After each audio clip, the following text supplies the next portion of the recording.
I'm Pamela Hale, author of Flying Lessons, How to Be the Pilot of Your Own Life. And I want to talk to you a little bit today about why I wrote this book and how it can help you. So whether or not you have been involved in flying, you are on a journey, right? We all are. And the way I like to look at that journey is the way famous author and philosopher Joseph Campbell looked at it, where he said that we're all on a hero's journey or a heroine's journey, the same kind of journey that the gods went on in the myths.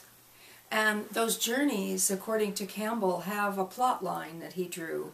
The hero or heroine has a call, here's a call, and then departs from the normal way of life and goes through the road of trials, a bunch of challenges that are really hard to overcome.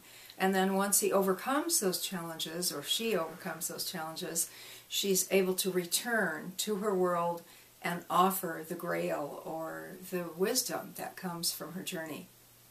So you're a heroine or hero on your journey, and you might think about ways in which even parts of your journey, sections of your journey, have this kind of call, this departure, this road of trials, and then a return.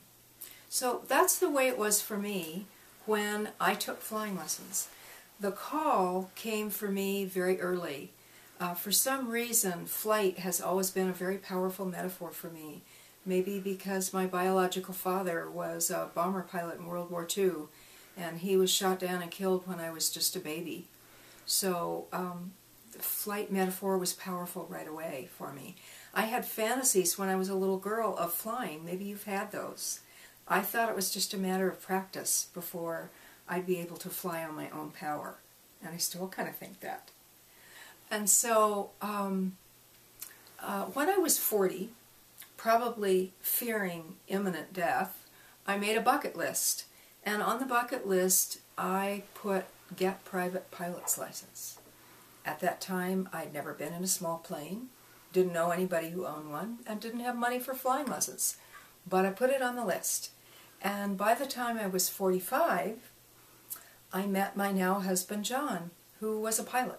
He was a fighter pilot in Vietnam, flew over 230 missions in Vietnam, and he owned a Cessna 182. So as soon as we got together and I moved from Southern California to Arizona, I started flying with John, and I flew with him for 8 years, all the while saying, one of these days I'm going to get my private license.